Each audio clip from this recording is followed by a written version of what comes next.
ada pendaki yang meninggal di atas dan usianya berkisar 15 sampai 17 tahun. 2 orang lari dari arah puncak dan dalam keadaan luka di bagian kaki, bahu, dan ada beberapa bagian yang sudah mulai membusuk. Saya mau bikin mereka celaka, terutama 3 orang ini. Saya tidak suka.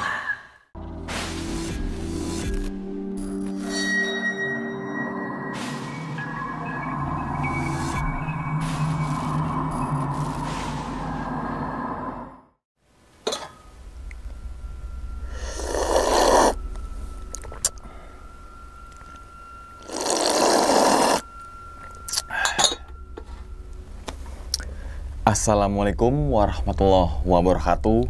Kembali lagi bersama gue Sumar Adiwijaya atau biasa dipanggil Umang dalam segmen Kisah Mistis Pendaki.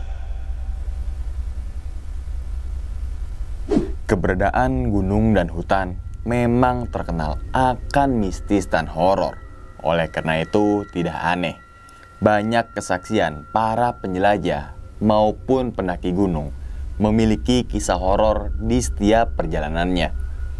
Gunung Sindoro memiliki ketinggian 3.153 mdpl dan letaknya bersebelahan dengan Gunung Sumbing. Secara administratif, Gunung Sindoro terletak di antara 2 wilayah kabupaten, yaitu Kabupaten Temanggung dan Kabupaten Wonosobo, Provinsi Jawa Tengah. Gunung Sindoro ini mempunyai 6 jalur pendakian. Di antaranya adalah Kledung, Alang-alang Sewu, Doro Arum, Sigedang, Bansari, dan juga Bedakah. Kawah terbesar di Gunung Sindoro disebut dengan Kawah Kembang, yaitu sebuah kawah dengan lava kecil yang ada di puncak gunung. Salah satu mitos yang paling sering dibicarakan tentang Gunung Sindoro adalah tempat yang dihuni oleh makhluk halus dan mereka akan benci dengan pendaki yang suka melakukan perbuatan maksiat di kawasan Gunung Sindoro. Misteri yang tak kalah menarik adalah Gunung Sindoro merupakan pusat peradaban Mataram kuno. Sayangnya, letusan gunung itu menyebabkan peradaban tersebut harus luluh lantah. Kesimpulan tersebut dipercayai oleh sejumlah ahli sejarah atas adanya berbagai situs kuno di daerah Temanggung dan juga Wonosobo. Kita langsung masuk aja ke dalam ceritanya. Ngopi horor segera dimulai.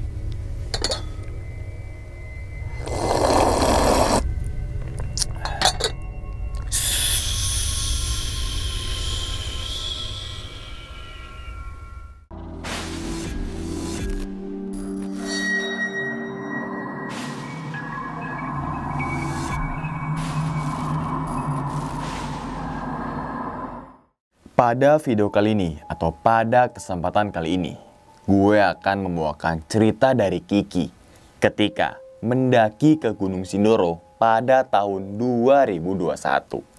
Dan pada pendakian kali ini berjumlah 6 orang, yaitu Kiki, Adi, Wandi, Rahma, Didi, dan juga si Anas. Di tanggal 30 November tahun 2021, bertepatan dengan hari Selasa Kliwon, mereka mendaki ke Gunung Sindoro melalui jalur Kledung. Saat di base camp ini, mereka di-briefing oleh petugas terlebih dahulu dan dicek barang bawaannya satu persatu. Setelah selesai mengurus perizinan, tepat di jam 1 siang, mereka mulai berjalan meninggalkan area base camp. Karena untuk mempersingkat waktu dan untuk mengirit tenaga, akhirnya mereka memutuskan untuk naik ojek sampai di pos 1,5. Dan tak butuh waktu yang lama, hanya berkisar 20-30 menit saja.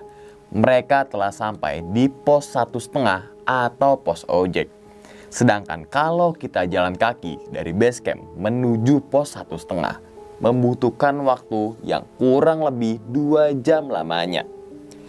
Sesampainya di pos ojek atau pos 1,5, mereka berdoa terlebih dulu agar diberikan keselamatan dan kesehatan saat pendakian nanti. Dan setelah selesai berdoa, mereka mulai berjalan menuju ke pos 2. Trek dari pos ojek menuju ke pos 2 itu, jalur pendakiannya berupa tanah padat dan sudah mulai menanjak, namun belum terlalu curam. Sekitar 5 menit berjalan, Kiki ini sudah merasakan ada sesuatu yang gak beres. Dan benar saja ketika Kiki ngeliat ke area sekitar, ia ngeliat beberapa makhluk di setiap sudut pohon. Kiki ini bukan termasuk orang indigo. Ia hanya bisa merasakan dan melihat sesuatu dari hati dan juga pikiran. Lebih tepatnya itu adalah ilmu kebatinan. Setelah kejadian tersebut, mereka terus berjalan menuju ke pos 2. Dan ketika berjalan di sebuah jembatan kecil, lagi dan lagi Kiki disambut oleh sosok tinggi besar. Tapi Kiki masih mengabaikan apapun itu, karena ia nggak mau membuat teman-temannya itu merasa takut dan juga was-was. Sekitar 40 menit berjalan, sampailah mereka di pos 2. Pos 2 ini memiliki ketinggian 1980 mdpl yang berupa tanah lapang yang cukup luas dan terdapat sebuah warung. Akhirnya mereka memutuskan untuk istirahat dulu sambil mencicipi gorengan dan juga buah semangka. Gak lupa juga untuk mengabadikan momen atau untuk berfoto-foto. Ketika mereka asik makan gorengan di pos 2 itu, ternyata Kiki ngeliat sosok tinggi besar dan beberapa sosok perempuan. Tapi Kiki masih menyembunyikan apa yang ia lihat tadi. Dan sekitar 15 menit istirahat, mereka melanjutkan perjalanan menuju ke pos 3. Trek dari pos 2 menuju ke pos 3, jalur pendakiannya sudah mulai menanjak dan berupa tanah padat bercampur bebatuan. Jarak antara pos 2 menuju ke pos 3 itu lumayan jauh dan pastinya sangat menguras tenaga. Tapi ada beberapa area datar yang bisa digunakan untuk beristirahat. Selama perjalanan dari pos 2 menuju pos 3, Kiki tidak melihat sosok yang aneh-aneh lagi. Dan setelah 2 jam berjalan, sampailah mereka di pos 3. Pos 3 ini memiliki ketinggian 2530 mdpl. Di sini berupa area lapang yang cukup luas dan masih ada warung untuk sekedar istirahat sambil mencicipi jajanan. Kemudian mereka istirahat di dalam warung tersebut. Dan ketika Kiki masuk ke warung itu, ia merasa itu sangat panas dan mencopot baju yang ia pakai. Dan saat itu mereka bertemu dengan salah satu rombongan yang berjumlah 15 orang. Dan Kiki ini merasa dari 15 pendaki itu ada 3 orang yang diikuti oleh sosok putri. Kemudian Kiki mencoba berkomunikasi dengan sosok tersebut. "Kenapa kamu ngikutin mereka?" Saya nggak suka. Mereka tidak sopan, sombong, dan juga angkuh. "Terus apa yang kamu mau?" Saya mau bikin mereka celaka, terutama 3 orang ini. Saya tidak suka. "Pulanglah, kamu sudah beda alam." Alhamdulillahnya, sosok yang ngikutin 3 pendaki ini tiba-tiba pergi dan menghilang entah kemana. Saat itu, waktu sudah menunjukkan di jam 3 sore.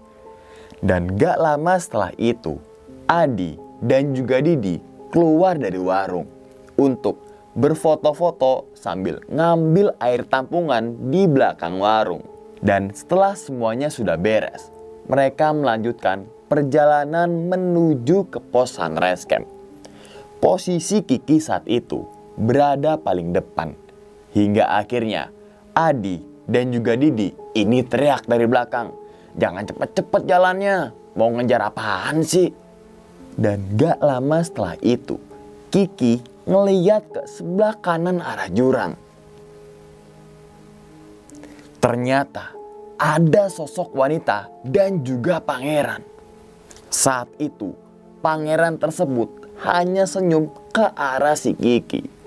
Dan karena melihat hal itu, Kiki langsung buru-buru naik menuju pos sunrise camp. Dan tepat di jam 5:30 sore, sampailah mereka di pos sunrise camp. Di sini, mereka langsung mendirikan tenda.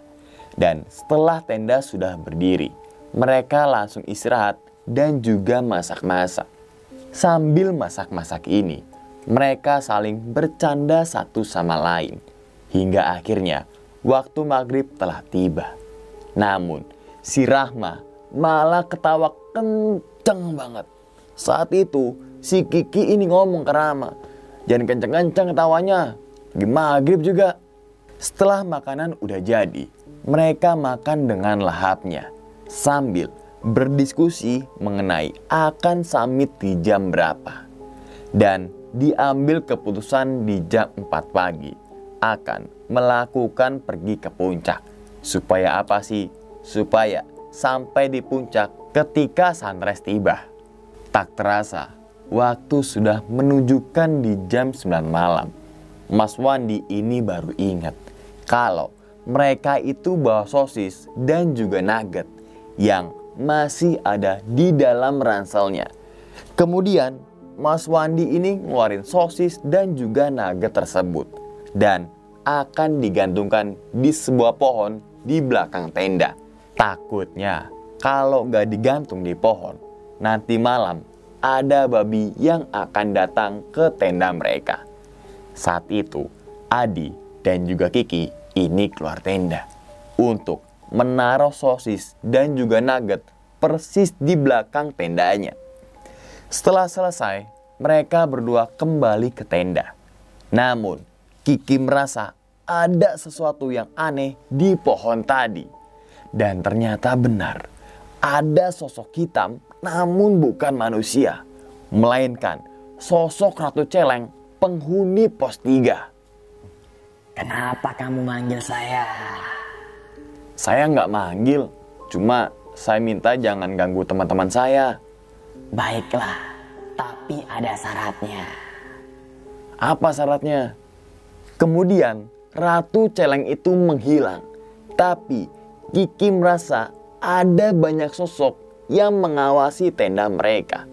Dan gak lama kemudian, tiba-tiba suara tersebut seperti benda jatuh dan kemudian sobek. Awalnya mereka mengira kalau itu adalah ulah dari babi. Dan ketika Adi ngecek sosis dan juga nugget yang digantungkan di pohon itu, ternyata hilang tanpa jejak. Padahal tinggi pohon itu sekitar 2 meter. Jika babi, pasti nggak mungkin.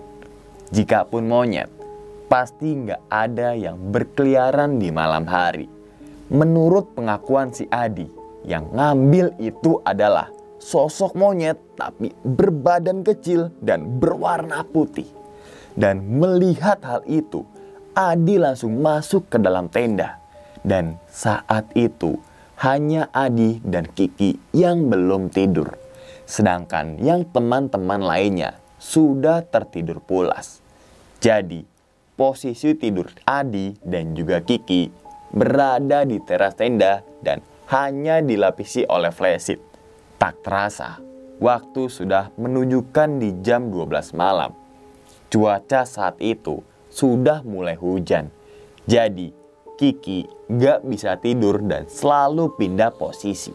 Akibat sleeping bagnya takut kena air hujan. Sekitar jam 1 malam, Kiki dan Adi baru bisa tidur. Ternyata Kiki ini bermimpi ada 2 orang lari dari arah puncak dan dalam keadaan luka di bagian kaki, bahu, dan ada beberapa bagian yang sudah mulai membusuk. Dua orang tersebut langsung nyamperin tendanya Kiki dan minta tolong untuk panggil tim SAR. Saat itu Kiki hanya bisa diam sambil ngeliatin mereka berdua. Dan kali ini udah gak cuma dua orang, melainkan udah banyak orang yang minta tolong sama Kiki. Entah mereka itu siapa dan mau apa. Si Kiki hanya bisa diam sambil nutup hidung karena bau yang sangat busuk. Setelah itu Kiki bangun dan langsung membaca istighfar. Dan ketika Kiki ini bangun, ternyata Didi, Mas Wandi, dan Mas Anas masih ngopi di luar tenda. Atas kejadian mimpi buruknya itu, Kiki nggak bisa tidur dan memutuskan untuk begadang sampai jam 4 pagi. Singkat cerita, di jam 5 pagi, mereka mulai berjalan menuju puncak Gunung Sindoro. Dan dalam perjalanan ke puncak itu, langkah mereka pelan namun pasti. Dan sampai akhirnya, mereka telah sampai di pos 4. Pemandangan dari pos 4 ini sangatlah luar biasa indah. Tampak Gunung Sumbing yang menjulang begitu gagah. Tepat di jam setengah 10 pagi, mereka telah sampai di puncak Gunung Sindoro. Di sini, mereka sempatkan untuk berfoto-foto dulu dan menikmati beberapa cemilan yang mereka bawa dari pos Sunrise Camp. Setelah dirasa udah cukup, mereka turun menuju pos Sunrise Camp di jam 10 pagi. Dan sesampainya di pos Sunrise Camp, mereka langsung masak untuk ngabisin stok logistik agar saat turun nanti bebannya tidak terlalu berat. Dan tepat di jam 12 siang, hujan turun dengan intensitas yang sangat besar. Seakan-akan seperti mengusir keberadaan rombongannya si Kiki. Dan setelah packing itu selesai, mereka langsung turun menuju ke pos 3. Dan di pos 3 ini, Kiki menceritakan apa yang ia alami saat kemarin malam. Ternyata Adi juga menceritakan tentang apa yang ia lihat, yaitu seperti ular besar dan kemudian menjadi sosok perempuan. Setelah istirahat sudah cukup, mereka melanjutkan perjalanan menuju ke pos 2. Dan dalam perjalanan turun dari pos 3 menuju pos 2, kondisinya masih hujan. Dan di tengah perjalanan, Rahma ini tiba-tiba kepleset sampai kakinya kesleo. Yang anehnya adalah Rahma tiba-tiba nangis. Tapi tangisannya sangat berbeda, yaitu seperti nangis karena ketakutan. Melihat hal itu, Kiki langsung turun tangan hingga kondisi Rahma sudah kembali membaik.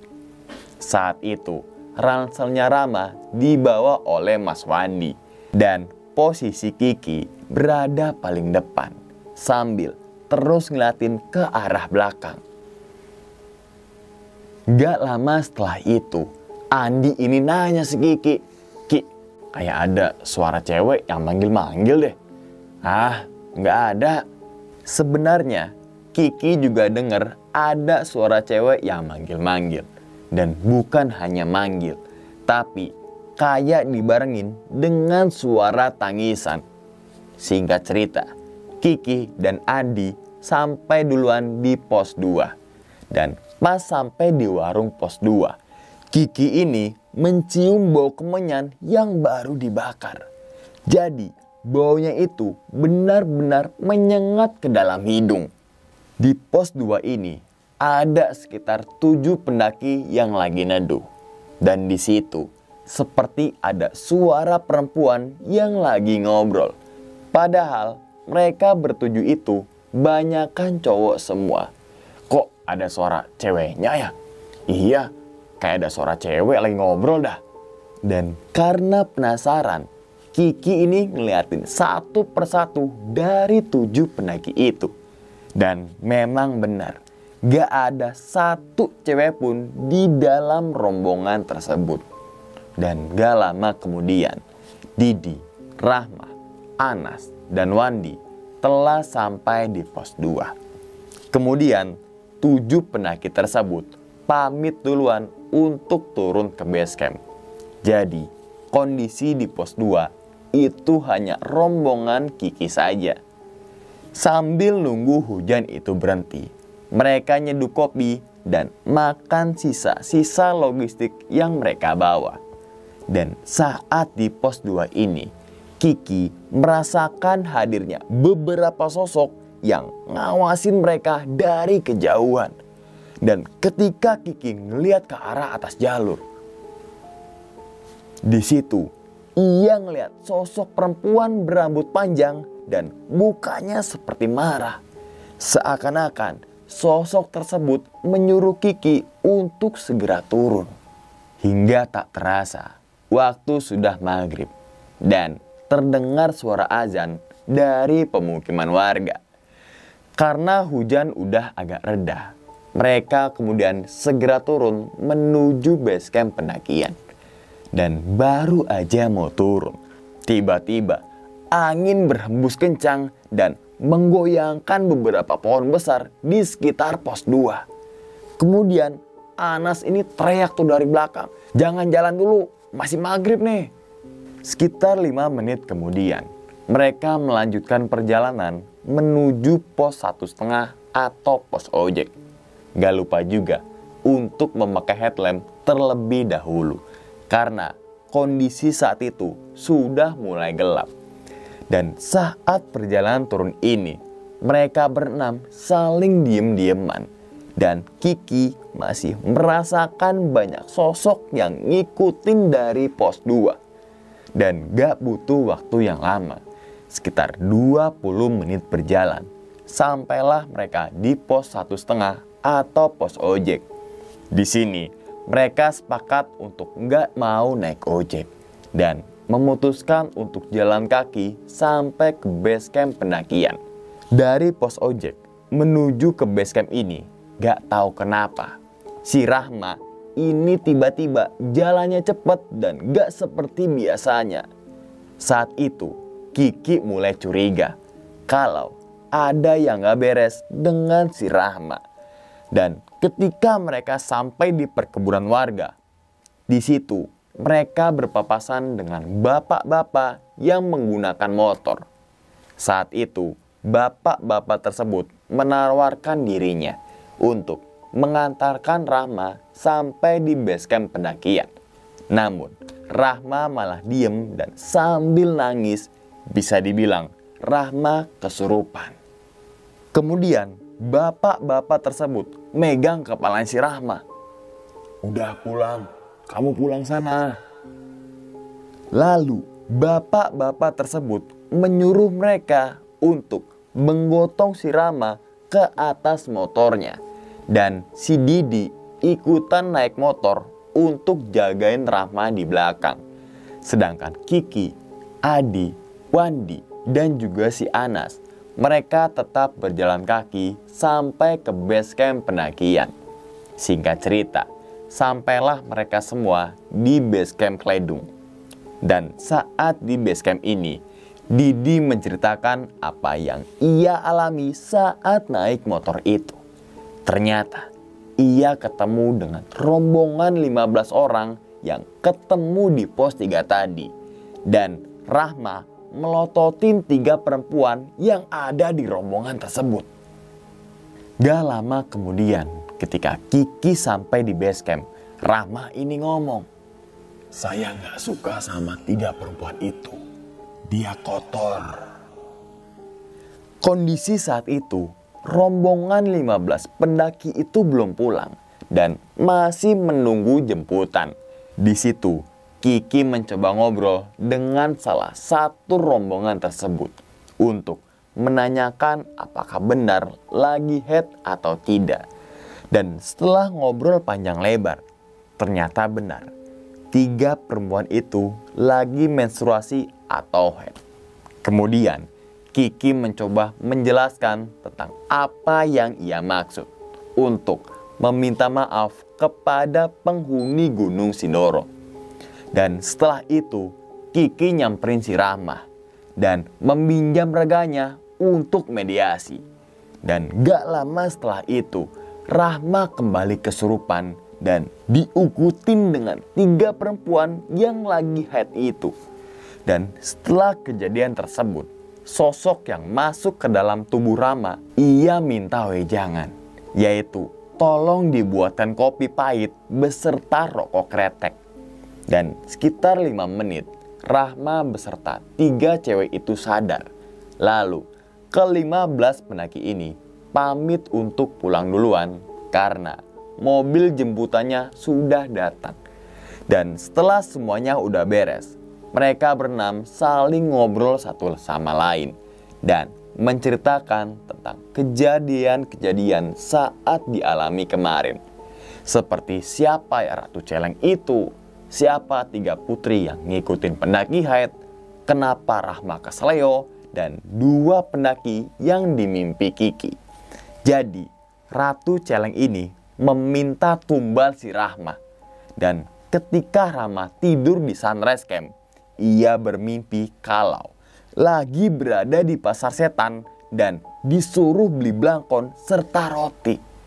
Untungnya Rahma nggak beli karena nggak bawa uang sama sekali. Kemudian 3 putri yang ngikutin pendaki haid saat di pos 3 itu, memang itu tempatnya beliau. Terus si Rahma yang nangis saat keseloi itu, ternyata Rahma ngeliat ada darah yang ngalir dari kakinya. Padahal kakinya si Rahma tidak mengalami luka sedikit pun.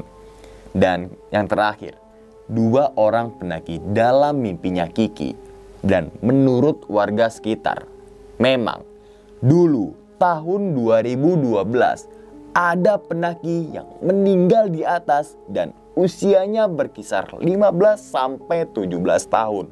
Itu aja teman-teman semua cerita dari Kiki ketika mendaki ke Gunung Sindoro pada tahun 2021, tepatnya bulan November. Apa sih hikmah yang bisa kita ambil nih?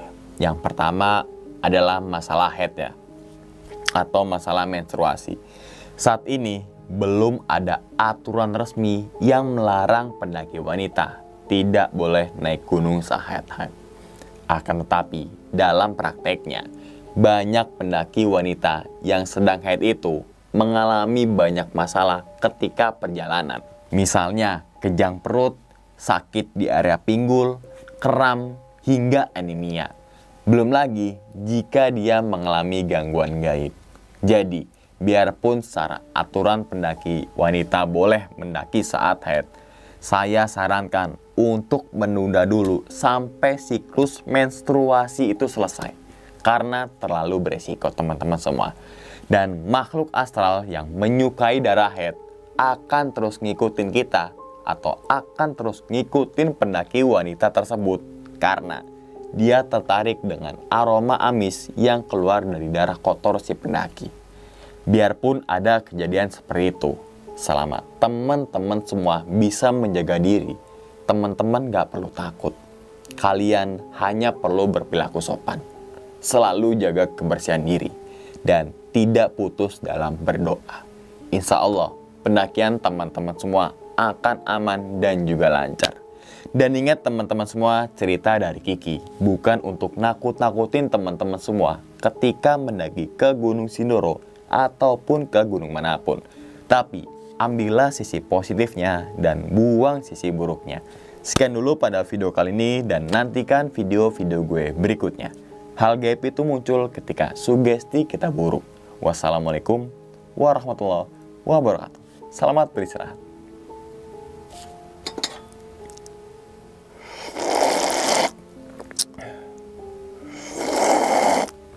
Alhamdulillah.